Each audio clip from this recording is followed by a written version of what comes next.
And so, as we take a look at this handheld, this Project X Pro, I want you to notice that it is very slim. And in fact, it is so slim that it is.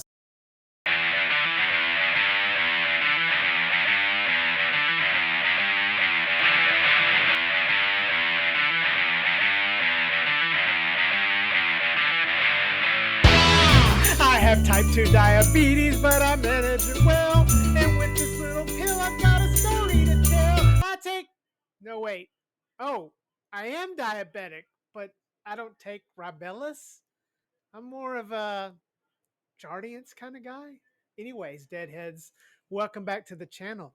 Or welcome to the channel for the first time, new Deadheads. Today, we're going to take a look at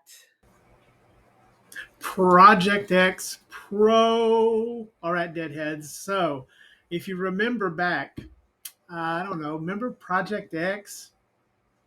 No, me neither. Well, kind of, sort of. But do you remember the M25? Yes, you remember that one. The one that looked like the PSP, was aping the Portal, the PS Portal, and claiming to play PSP. Well, that one had a Rockchip 3566. It was pretty good, not too bad, coming from our friends at SJGAM. But it was in the $55 to $60 range, and it's still sitting in that range. But now we've got this guy, the Project X Pro, which is going to be releasing in a month or two. So I did get an early hands-on look at this. So I wanted to kind of show you guys this and what's coming up. It's a 3326, unfortunately, but it's going to come in at that $35 to $40 range. So is it any good?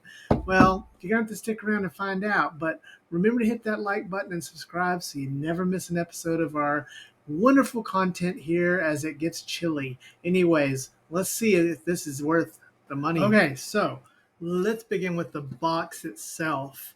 This is a fairly attractive box. It has a nice little picture of the unit on it, and it's got the nice design to it. So I do think it's attractive. This is the Pro model as indicated by the box.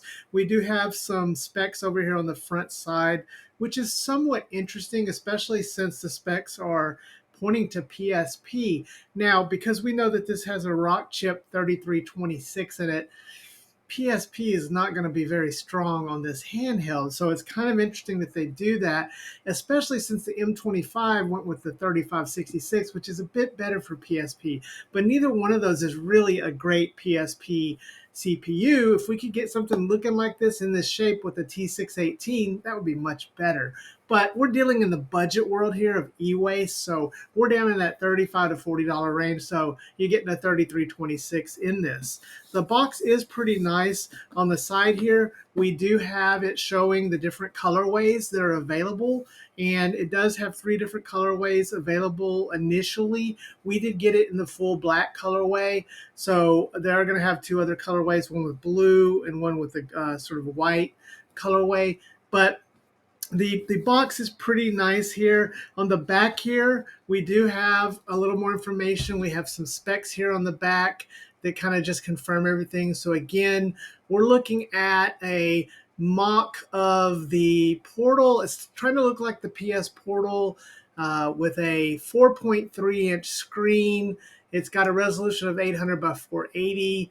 And it gives it a 16:9 aspect ratio, which is good for PSP. But again, we're dealing with a CPU that's going to limit it very much like that. We do have a Mali GPU in here, and we do have a gig of RAM, of LDDR RAM. So these are the specs, the box. Let's get this thing open, and let's look inside and see what we see inside here.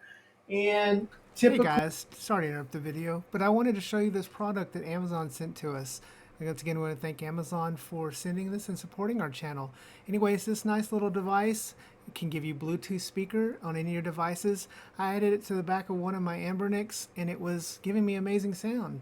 Anyways, if you'd like to know more, hit the link in the description. We want to thank Amazon for providing this and supporting our channel. Back to the show. See what we see inside here. And typical packaging, we do have the handheld here, so let's get the handheld out of the way.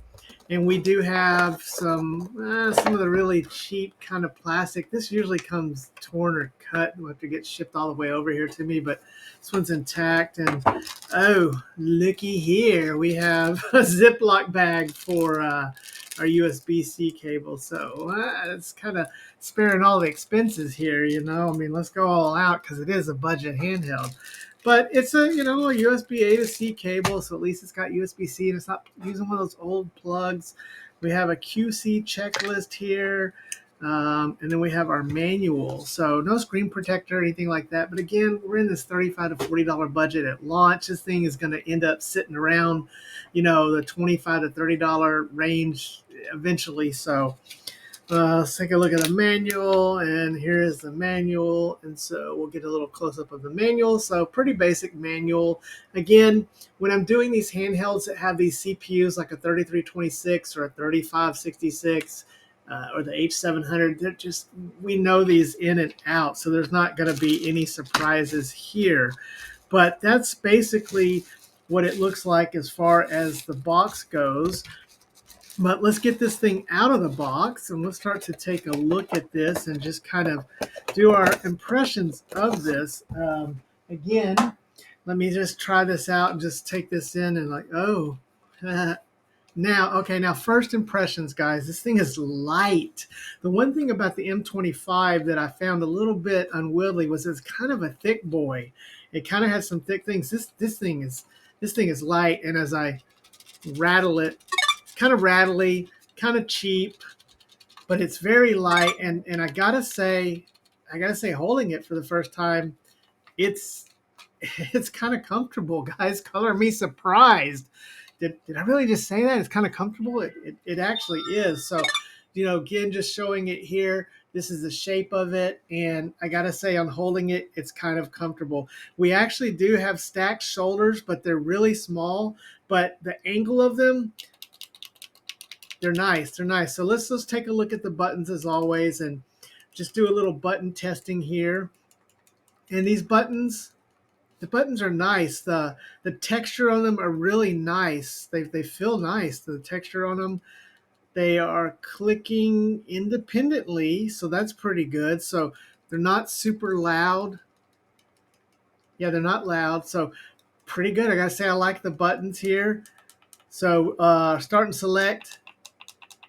That's a little bit loud, so they're clicky, a little bit loud here. Let's take a look at this D-pad, because the D-pad is going to be something that I think a lot of people are going to just either love or hate.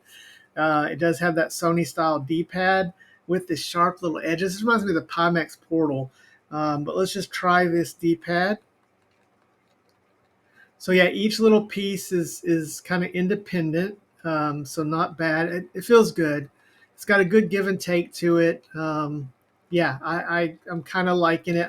This not my favorite style of D-pad, but I gotta say, it doesn't feel bad. And if you're gonna try to be Sony-like, you know, the M25 had a more traditional D-pad, so this is at least kind of looking more like it.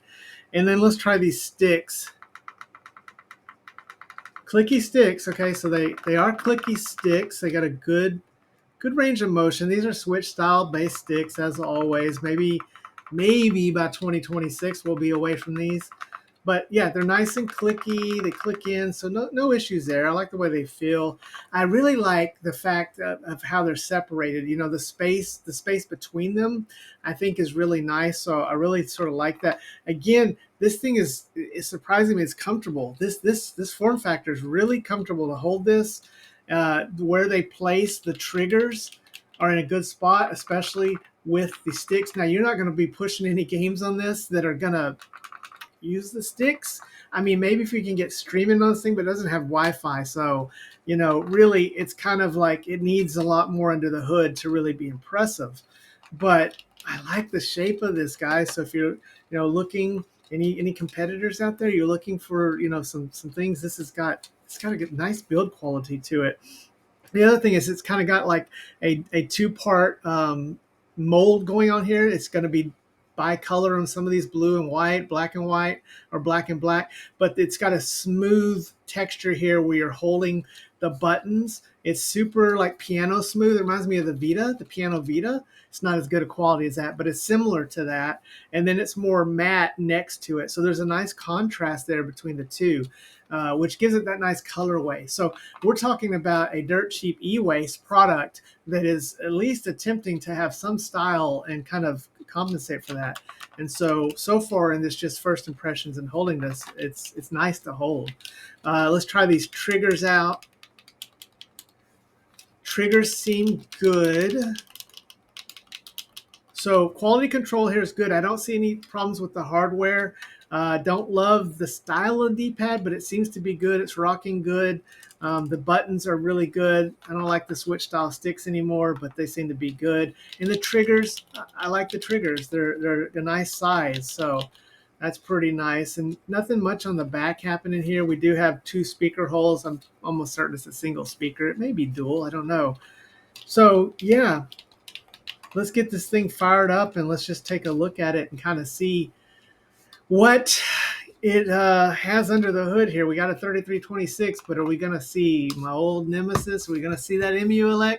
Because if you watch my recent videos, the thing that bothers me about Emeuelec is when it has a single SD slot, and that's what we have here, guys, a single SD slot. So not sure if this is going to be one of those that's just super locked down and we can't do anything with it. So I'm hoping we can do something with this, but let's fire this thing up. All right, so it's booting now, and it's taken a little bit of a time to boot, but we do have Emeuelec, so it's not the worst thing in the world. Maybe it's growing on me. I don't know.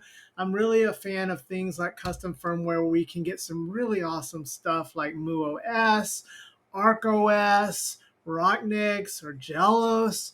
But Emeuelec is not the worst thing in the world, you know. So as we play some games here, let's go through this and look at this. Now, remember, guys, one of the things that they really kind of push on this is the fact that it has a similar screen to the PSP. So it's a 4.3-inch screen, a 16:9 aspect ratio. But again, with this Rockchip 3326, we are not going to be playing a whole lot of PSP. Now, there's a nice collection of PSP minis out there that might fill the gap and play this pretty well. And some of the PSP games are going to play better than others. Now, they did include some on this stock card. It's a 64 gig card full of games. But as we look at a couple of PSP games here, we can see that some of them are running better than others. Now, I did go in and I adjusted the settings a little bit to get it to perform a little better because I'm used to the Rockchip 3326. So again, this is not really about that CPU. It's about the fact that they're trying to sell something that is not really going to be given to most people. I'm starting to get a whole lot of new people coming to the channel, people that are just now joining this whole handheld revolution, and that's so cool, deadheads. But I want you guys to know that when you start expanding and looking at some of these, or if someone gives you a gift like this, just because the box says that it can play something doesn't mean that it can play it well. And so we have a thing here, you know, yes, you can get the settings in here and you can get Tekken to play somewhat okay on this thing. It's not terrible. And if you're throwing $40 and you're trying to get, you know, a very basic PSP experience, then I guess it's not bad. I mean, for the same $40, if you're going to get the R40S Pro or Max or whatever it's called, the R36X Max, R36, all these verticals, you're not going to have a great PSP experience on these 4.3 screens. So you are actually getting to dabble here in this lower end with something that's going to play it. Now you have the M18 or R43 Pro out there, which is going to have a better CPU and is going to play better, but it's a vertical. So again, if you want the horizontal and you want it to feel like the PlayStation, you do have a little bit of a choice here. But again, as you can see in the footage we're showing, PlayStation is just not going to play all that great. Now, as far as anything below PlayStation Portable, you know, PlayStation 1 and, you know, Game Boy, Nintendo, Super Nintendo, all that's going to play really good here. And again, if we can unlock this thing and get some sort of custom firmware loaded onto this thing, it's going to actually be better in the future.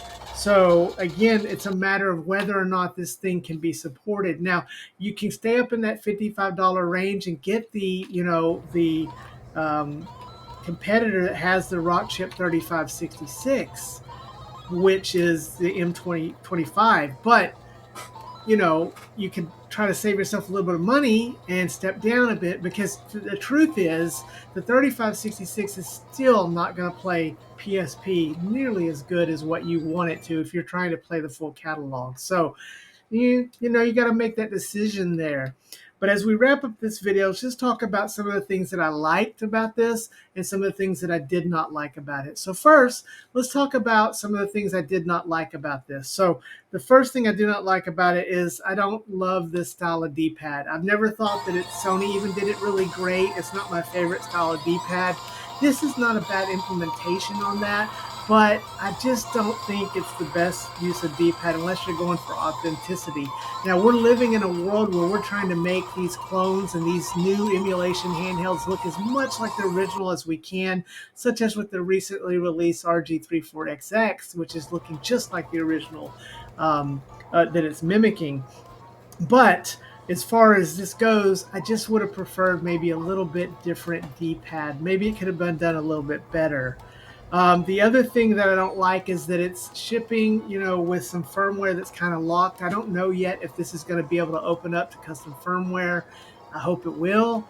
But the way it's shipping with the software that's not terrible. It's a lot better than the first one of these guys. The first Project X had that awful old CPU, and it had, that firmware and that software that's just garbage. So we're stepping up here. So that I give them that for the Pro. But to call this a Pro, I mean, is this a Pro? I mean, come on. So, that's kind of the things I didn't like about it. Also, the speakers are a little bit kind of poor quality, and it just, I don't know. The screen is kind of getting old in the tooth. I mean, it's not a high-res screen. And after looking at all these OLED screens and looking at the Retroids and everything, maybe I'm just having a little bit of bias here. But the things I liked about this is the form factor, guys. The way this thing holds, the shape, the weight of it, the triggers, the hardware, the build quality at this price point. Yeah, it rattles. But at the price point we're talking about, it's pretty good. I like the two-tone design here. I like the way that it feels. I like the shape of it and everything about that. Again, if I could have Retroid Mini's screen or even a 4.3-inch OLED screen in this shape, I like it. It's thin. It's not heavy. It's easy to hold, and so it's comfortable. And ergonomics do matter. So for that, I'll give it that. And again, it's coming at a pretty favorable price point. Now, this hasn't launched yet officially. It's going to be launching in the next month or two, and there's still time for them to improve on these things. So if they see this review, I hope that they, or once they do see this review, I hope that they will take that into account. But overall, guys, I got to say, if you just really want that PS Portal look and you want that feel, I think that the M25 is just still worth a little bit of extra money at this point. But if you're going to save money, it's not bad. I wish this had the Rockchip 3566 and it had the D-pad that was on the M25. That would make me happy. So that's it, guys. What do you think about a look again at this upcoming this Pro? I don't know if it's Pro, but this handheld that's coming out, this Project X Pro. Leave me a comment. Let me know what you think. If you're liking these looks, these early looks, I'm kind of living here in a space where not many other people may review some of these things, but I'm more than happy to be the one that does review them. Because again, if we hunt together and we find that one gem, we're golden. Remember to love your hugged ones and hug your loved ones, because tomorrow is never promised. We'll see you next time, Deadheads. Fred out.